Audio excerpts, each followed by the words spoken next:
shared with you several times over the years that I grew up going to church. I was a church kid. At 3 years old, I was in the Sunday school classes and all of that.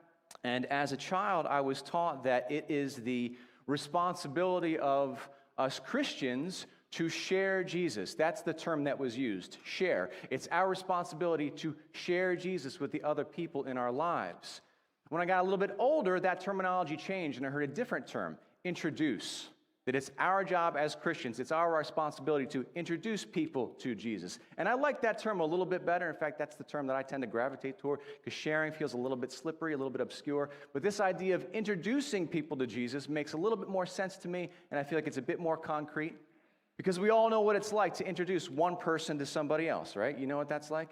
You know this person, and you know this person, but they don't know each other. Let me introduce this person to that person. We know how that works. I didn't need to over-explain it, right? You know how this works, right? And sometimes you've been in the position where you have felt the need to warn one person about the other person that they're going to meet. I see some smiles already. You know what this is like, right? You're taking that person over to meet your family, and you're like, listen, before we get there, I just want you to know they can be a little overbearing, but don't take it personally, right? Just want to warn you about what you're about to experience, right? Or you're about to meet my employer, you're about to meet my boss, and I just want you to know he has kind of an off-color sense of humor, but don't let it get to you. Just want to warn you about this person, right? Or you invite a friend to church for the first time. I just want to warn you about our pastor. He thinks he's a lot funnier than he is, but just look past that. He's a decent guy, right? You feel the need to warn somebody about what they are about to experience. You're about to come face to face with somebody, and I want to give you a heads up before you interact with this person. This is what John does for us in the biography that he writes of Jesus Christ. He gives us this warning. He gives us this idea of who we are about to meet. So we're going to take a look at a passage from John today. Let me give you some background about John. And so John is the fourth person to write a biography of the life of Jesus. There were three other guys that wrote biographies before John, and so those biographies were already in circulation, one by Matthew, one by Mark, one by Luke. And so they had already written their biographies, and so a lot of people in the first century church had exposure to those biographies. And so John, in the twilight of his life, he is writing his biography. And it's neat to see that John, he doesn't cover a lot of the same events that the other guys already wrote about. He's unique in what he gives to us. And so John was left with this task of trying to figure out, okay, how do I start my biography that I'm going to write about Jesus? And John was uniquely qualified to write a biography of the life of Jesus because John was one of the first followers of Jesus, one of the first disciples, if not the very first. He was one of the first four. And John was with Jesus the entire time, the entire duration of his ministry on the earth. John was there. In fact, John was the only one of the disciples that made it to the foot of the cross to witness Jesus die. And John was one of the two disciples that went to the tomb on Easter Sunday and saw that it was empty. So John was there for everything. And so he sits down to write his biography of the life of Jesus. And he's got to figure out, how do I start this thing? Matthew and Luke, they did the whole nativity stuff. They did the Christmas story. Let me start in a different way. And so John starts his biography with this warning. Here's who you're about to meet. Let me give you an idea of what you're about to experience. Because in the pages that follow, you're going to read about the miracles. You're going to read about the teachings. You're going to see how people interact with Jesus. But let me give you this heads up about who you are about to meet. And so John starts his gospel. He starts his biography. Chapter 1, verse 1. In the beginning was the Word, and the Word was with God, and the Word was God. He was with God in the beginning, and through him all things were made, and already we're lost, right? What are you talking about, John? And so John tries to clear something up because he is reintroducing Christians to Jesus, but he's also introducing some other people to Jesus for the first time. And so he's clearing up, listen, before Jesus was born as a little baby in a manger, before Jesus arrived on this earth, he was with God. And so John refers to Jesus as the Word, with God from the very beginning, one with God, through Jesus, through the Word, all things were made. And so he's clearing up a point that some people may have been confused about. Jesus doesn't just start with the nativity scene. His story starts with God before all of that. He was with God from the beginning. And so we're still in chapter 1 of John's Gospel. Take a look at your bulletin. You can see the passage that Bob read for us, beginning with verse 11. Again, this is John giving us an idea of who we're about to meet. We're talking about Jesus here. Jesus came to that which was his own, but his own did not receive him. He was born as an Israelite, born as a Jew among Jews, but his own people did not receive him. Yet, to all who did receive him, to those who believed in his name, he gave the right to become children of God. Children born not of natural descent, nor of a human decision or a husband's will, but born of God. There's some foreshadowing John does here, right? When we get to chapter 3, John's going to write about being born again. This is a teaching of Jesus, being born a second time, not just of human natural birth, but a second birth. So John's giving us an idea of what we're going to see in the life of Jesus. Verse 14, the Word became flesh and made his dwelling among us. Now, when John says made his dwelling among us, he means that quite literally. He's not saying, well, Jesus was out there in the world, and I'm a human being, and he was a human being, and so he was out there, and that's great. No, among us. Like, I was there. I saw him face to face. He was among us. It's a first-hand witness of what he said and what he did. He was among us. We have seen his glory, the glory of the one and only Son. John was one of 3 disciples that was there during Christ's transfiguration, which is this event where the disciples, the 3 that were there, James, John, and Peter, they got to see Jesus in his real state, who he really is, right? In his glorified state, not just as a man, but in his glorified state. And so he's saying, we've seen him among us. We've seen his glory, the glory of the one and only Son, because there's only one Son of God. We've seen it, who came from the Father, full of grace and truth. Full of grace and truth. 2 words, grace and truth. 2 words that we could easily breeze right on past, and let's pick up with the narrative, and let's read more about Jesus. Let's get into the story already, John.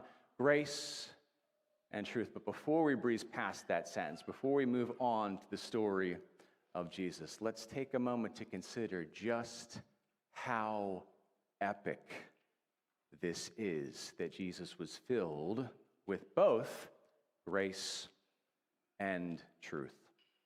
Let's take a look at these terms. First, we're going to start with truth. I've got some props for us today. Prop day at Hope Community Church. Truth. Start with truth. What is truth? Truth, did you like this prompt? Is this fancy? Truth is truth. Truth is that there is such a thing as right and wrong. That's the truth. There is such a thing as wisdom and folly or foolishness, right? There is such a thing as doing things that are beneficial and engaging in behaviors that are detrimental. That's the truth. And the truth is, we have a Father God who has given us boundaries to live within. The truth is, we have a God that says, thou shalt not, about a whole lot of stuff. Our God has given us boundaries to live within. The truth is that there is such a thing as, here's our favorite word, sin. Right? Sin is a reality. Sin is real. God says, thou shalt not. When we do things that God says we shall not do, that is sin. And here's the thing about sin. Sin is equal to, we'll start small and then we'll build. Sin is equal to unideal, as in not God's ideal for us, not his design, not his attention. Sin equals not ideal, unideal. Sin, according to God, sin equals dangerous, destructive.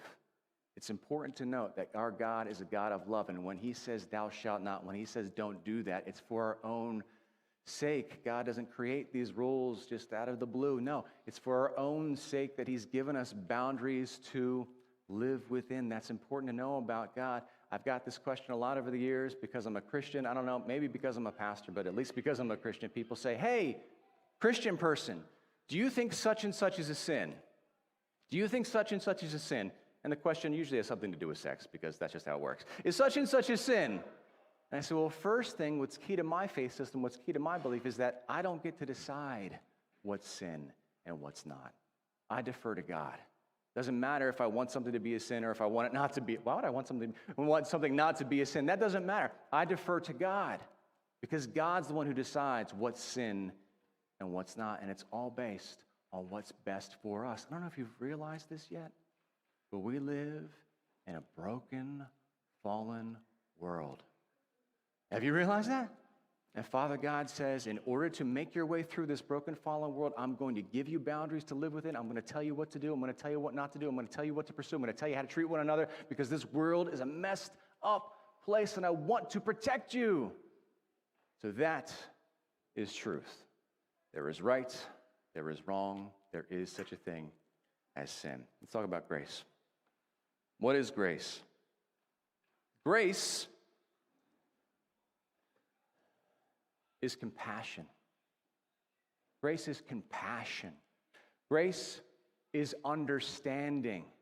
Grace is seeing somebody living outside of God's boundaries, breaking God's law, breaking God's commandments, and saying, listen, I know it's wrong, but I get it. I understand. Grace requires thoughtfulness. Look, I'm looking at somebody else, and I'm looking at the way that they live, and I know what they're doing is wrong, and maybe what they're doing that's wrong is hurting me personally, but I get it. If I were in their shoes, I'd probably make the same decisions that that person is making. Grace. Grace is saying, listen, maybe I'm more advanced than this other person. Maybe I happen to know more of the truth than this other person, but that's an advantage that I have. And so I understand, okay, I'm going to put fair expectations on other people. I'm not going to expect other people to live according to my faith system because they don't even share my faith system. Grace, compassion, understanding. That's grace. There's something I learned about grace over the course of last year, which I think is very important. Grace is not being offended at someone else's sin. Somebody need to hear that today. Did you write it down, whoever you are? Maybe we all need to hear that. Grace is not being offended at someone else's sin. But they're doing something that's wrong. It's outside of God's boundaries. Yes, and that makes me sad, maybe even heartsick, but I'm not going to be offended by it because here's what I know. I'm not perfect. I'm not righteous. Are you kidding me? You know how flawed I am? I'm not going to be offended by someone else's sin, especially if their sin has nothing to do with me. Are you kidding me? I'm not going to take that as some kind of offense. I can't believe they're living this way. Really? You can't? Have you met people? Have you read the Bible? All throughout human history, we step outside of God's boundaries, willfully and knowingly. I'm not going to be offended or angry or frustrated over someone else's sin. Sad? Yes. Heartsick? Maybe. But not angry. That's grace. And so here's what we have. John is giving us, you can call it a heads up, or I think we should call it a warning. The Jesus that you are about to meet is filled with both truth and grace. Not one or the other, but both. Now, back in Jesus' day, there was a misconception about truth and grace. These two things were thought to be incompatible. You're either going to be filled with one or the other. You're going to go all in on grace or all in on truth. It was a misconception. And guess what? It's a misconception that exists in this day as well. How can you be all about truth?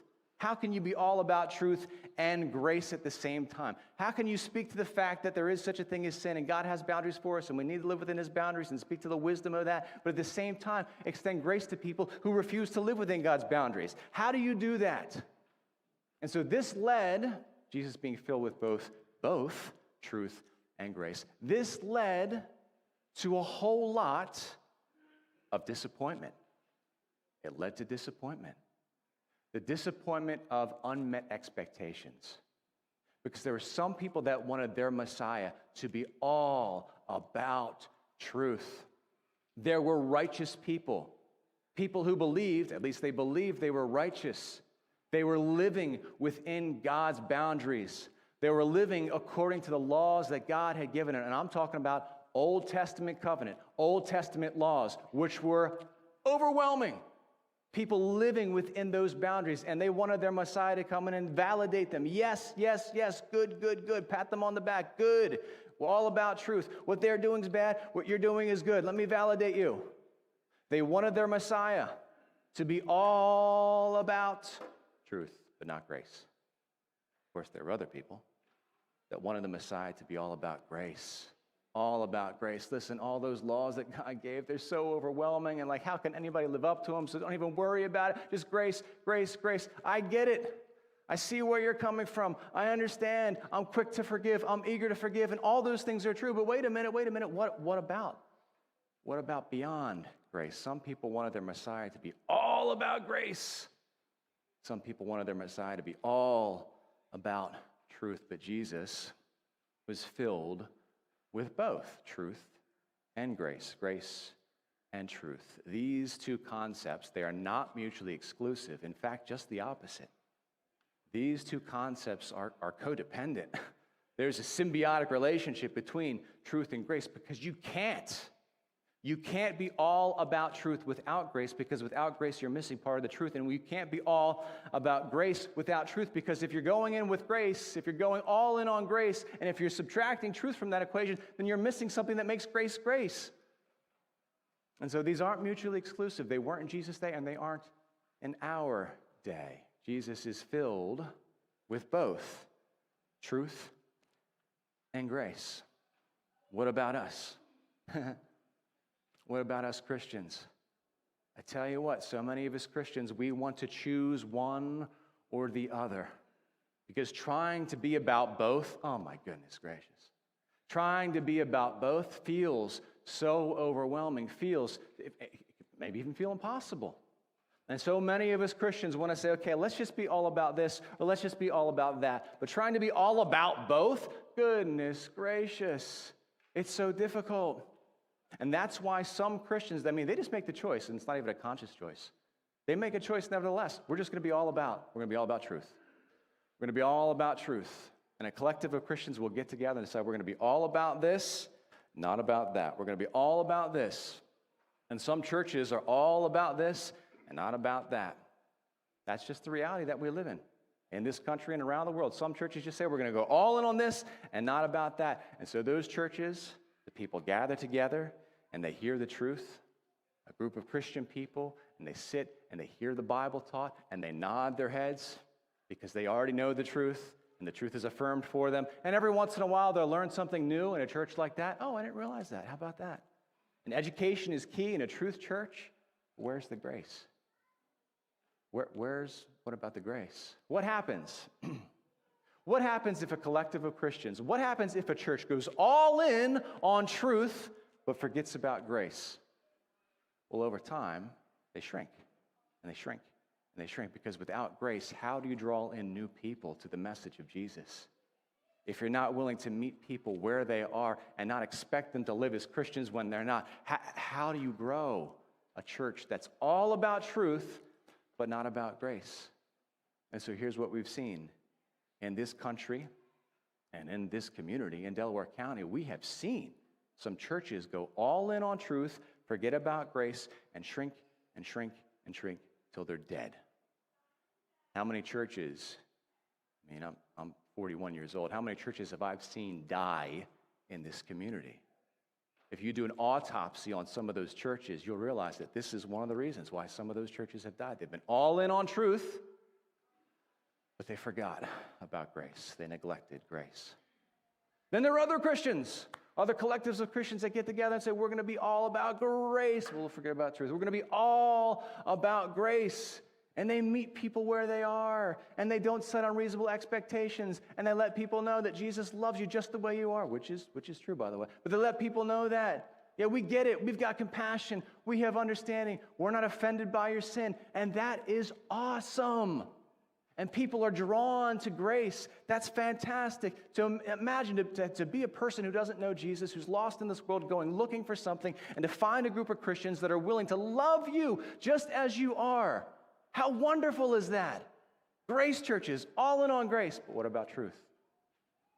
What happens when a church is all about grace, but not truth? What happens? Well, you get the new people to come in. Thank you for loving me. Thank you for accepting me. Thank you so much for not being offended at my past and my sin. Thank you. Now what? How do I live? What do I pursue? How do I resolve that conflict in my life? What should I do? Oh, well, we don't know. We're just about grace here. You're going to need truth for that, right? Yeah? What happens? You need the truth. You need the truth. You go all in on grace and neglect truth. What happens? What happens to churches like that? They shrink, they shrink, they shrink until they die. All right, I'm going to say something a little bit dangerous here. I grew up in a denominational church, right? And back in the late 70s or early 80s, this specific denomination made a decision. We're going all in. We're going all in. We're going to forget about truth. We're going all in on grace. And what has happened to that denomination? It's one of the top 3 most rapidly dying denominations in the country, if not the world, okay? It doesn't work because grace is great, but we need truth. We need both of these things. Jesus was filled with both truth and grace. To be filled with both. They're not mutually exclusive. They're dependent upon one another. You need to have both. Now, sometimes we Christians, we try to do this balancing act, which is dangerous and wrong. Okay, let me warn you against that. Because sometimes we Christians feel like we got to weigh the scales, and it's like, okay, I got to approach this person with just the right combination of truth and the right combination of grace. We got to get this balance. Oh, wait, I got too much truth over here. Oh, nope, too much grace. Let me clear that up for us. Let me tell you. There is no such thing, this is a tricky concept, but you'll figure it out. Here we go. You guys are smart. There is no such thing as too much truth. There's no such thing. There's no such thing as too much truth. There is such a thing as not enough grace. Right? No such thing as too much truth. There is such a thing as forgetting about grace.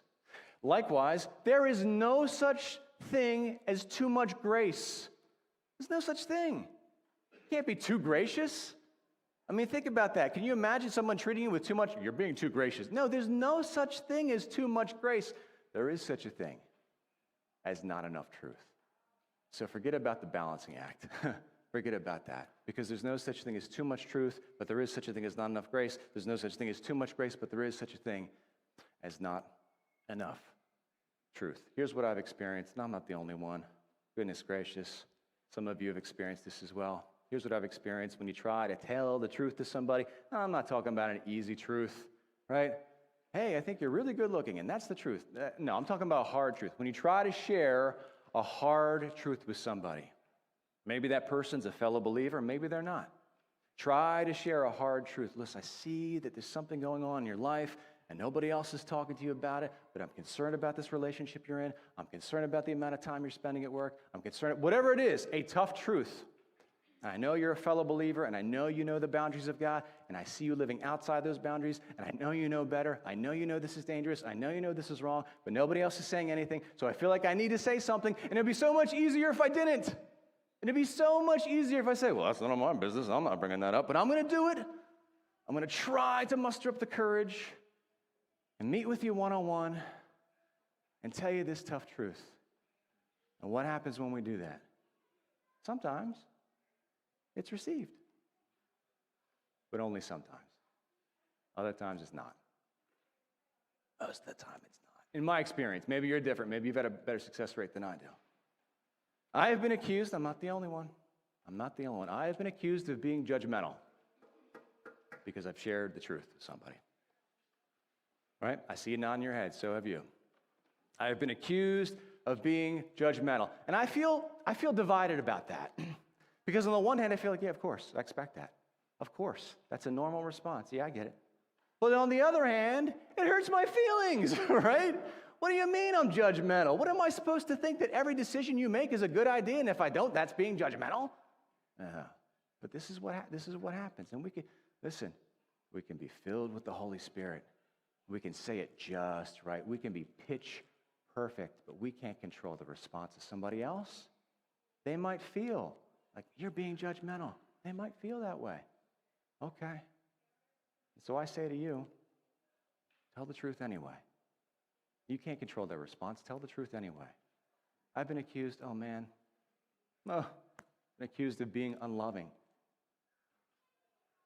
You want to have a real moment as a church? Can we do that today? I've been accused by members of this church of being unloving? Oh, because I'm telling the truth. Heads up. This is what we experience sometimes. Tell the truth anyway. But I tell you what, and as a Christian, and as the pastor of this church, I'm not willing to compromise truth for the sake of grace. And I'm not willing to compromise grace for the sake of truth. Let's talk about grace. What happens? What happens when we go all in on grace? As we should. What happens? What have you experienced? Christians who have gone all in on grace, and I'm not going to let somebody else's sin offend me, and I'm going to meet them where they are, and I know they're living outside of God's boundaries, but I'm not going to let that stop me from serving and blessing and giving. What happens when we go all in on grace? We get accused by our fellow Christians. You are enabling sin. I've been accused of that by members of our church. You are enabling sin. No, I'm not. You're assuming I haven't shared the truth because I've shared the truth. Just because I'm not offended by someone else's sin doesn't mean I'm encouraging or enabling. I'm just acknowledging the reality of it. This experience is so weird. Christians, I've had Christians offended at me for not being offended at someone else's sin. I just want to lie down and take a nap. Are you kidding me? Am I supposed to be offended by someone else's sin? Why? Am I supposed to be surprised that people sin? No. Why would that be shocking? Why would that be surprising? Have you read the Bible? Have you interacted with people? This is what we do. We sin. We knowingly step outside of God's boundaries. And that's why we need the truth, to be told, listen, this is dangerous. Remember, God says thou shalt not for a reason, because he loves you, because he cares about you. But I see where you're coming from, and I'm eager to forgive, and I'm eager to help you restore, and I'm not going to take it personally. And yes, what you're doing makes me sad, but it doesn't make me angry. It doesn't frustrate me, and it doesn't offend me. I've been accused of enabling sin. I'm not the only one. Worse yet. I've been accused of being unbiblical. You're being unbiblical, Pastor. Why? Because I'm extending grace? Thank you for smiling. It makes me feel like I'm not alone. Well, what? I'm being unbiblical for sharing grace? Have you read the Bible? What do you mean? Not being very Christian-like. Come on. Christ was full of grace, right? Filled with both. What prevents us? All right, I'm not talking to all the Christians around the world. I'm talking to Hope Community Church. I'm talking to you if you're watching. I'm to you if you're here. What prevents us from going all in on both of these things? Let's start with one. What prevents us from going all in on truth? What stops us from going all in on truth? I think a couple things. Sometimes it's just a matter of not knowing the truth or being genuinely ignorant, so that's a factor. But there's a much bigger factor. What stops us from sharing the truth? Fear. That old enemy, fear. Well, what happens? How is that person going to respond? And what are they going to think of me? And what are they going to go say about me after I share that truth? Now, are they going to go on social media and tear me down? Because that's a thing now. What happens if I share the truth? I'm afraid. Maybe I got to share some tough truth with a fellow believer, and maybe it's somebody outside of Christianity. Either way, I'm afraid. Well, Jesus wasn't. You kidding me? Jesus was never afraid to tell the truth. Well, what are people going to think if I tell them the truth? That was never an issue for Jesus. He's the most courageous man that's walked the face of the earth. I'm going to tell them the truth anyway. I'm going to tell them the truth anyway. So let's not let fear get in our way. What stops us? What stops us, right? What stops us from going all in on grace? What prevents us from doing this? Well, sometimes it's that, I'm concerned that I don't want to come across as like condoning or worse yet, enabling sin. So that, that's there. But I think there's a bigger fear. I think there's a bigger fear that prevents us from going all in on grace. What are the Christians going to think? What are they going to think? Are they going to assume that I haven't shared truth as I've shared grace? Are they going to call me unbiblical? Are they going to say I'm not being very Christian-y? Are they going to accuse me of enabling sin? What are the Christians going to say if they only knew that I was sharing grace with people who are far from God? I mean, goodness gracious, I'm a pastor. It's my job, and people are going to see me interacting with the lost and loving on them. What are they going to think? Fear stops us from sharing grace. Did that stop Jesus? No. No. And you better believe the religious establishment, the people who thought they were righteous in their own eyes, they gave Jesus a heck of a hard time for sharing grace with other people, didn't they? This guy is eating with sinners. Does he even know who he's sharing a meal with? They're prostitutes over there. They're tax collectors. Yeah, I know, and I love them. Grace. He was not afraid of what other people are going to say or what they're going to think. I'm going all in on grace. We're going to look at this next month.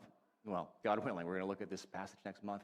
But there is this occasion where a woman who was caught in the act of adultery is brought before Jesus, and all the Pharisees say, hey, shouldn't we stone her to death? That's what the law of Moses says. What do you say, Jesus? And Jesus says, whoever's sinless among you throw the first stone. And they go, oh, he got us again. And so all those religious types leave. And the only thing that those religious types experienced was the grace, because they left after that. And then Jesus says to the woman, then neither do I condemn you. They're all gone. Neither do I condemn you, but go and leave your life of sin. They missed him telling the truth. And so they went away thinking this guy is all about grace, but not about truth. But he didn't care about that. I don't care. Jesus didn't need the testimony of men. He didn't need the testimony of human beings.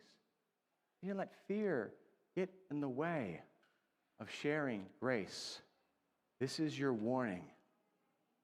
When you go all in on truth, which we should do, you will be thought of, I don't know, as judgmental on occasion, maybe even unloving. It will happen. It will happen. When you go all in on grace, people are going to say you're being unbiblical or you're enabling sin. It will happen. I say, do it anyway. Go all in anyway. On our 5th anniversary as a church, we're coming up on our 10th anniversary this summer, by the way, but on our 5th anniversary, stood up, gave a message as usual. I don't remember what I talked about, but I do remember at one point I mentioned how many people have left the church in the past 5 years, because that's a really exciting, enthusiastic thing to talk about, right? Hey, this many, it was like over 30 at the time. One of the reasons why, it's probably in the top 5, one of the reasons why people have left this specific church is because they want us to be all about one or the other. That's one of the reasons why. But we can't be. We can't be. We have to be about both. Because here's the equation, right? Grace plus truth equals love. If you're all about the grace without the truth, that's not love. How is that love? Not helping someone, not warning them about the dangers in this world, not sharing God. That's not love. You need grace and you need truth. If you're all about truth without grace, here's what you need to do in setting these expectations. And here are God's. You need grace. You need both. Now, what's the number one thing we have been commanded to do as Christians? To love one another. We are the Grace and Truth Church. Now, I'm going to tell you something right now as your pastor. I am not willing to compromise the truth. And I'm not willing to compromise on grace. We need both. Because grace plus truth equals love.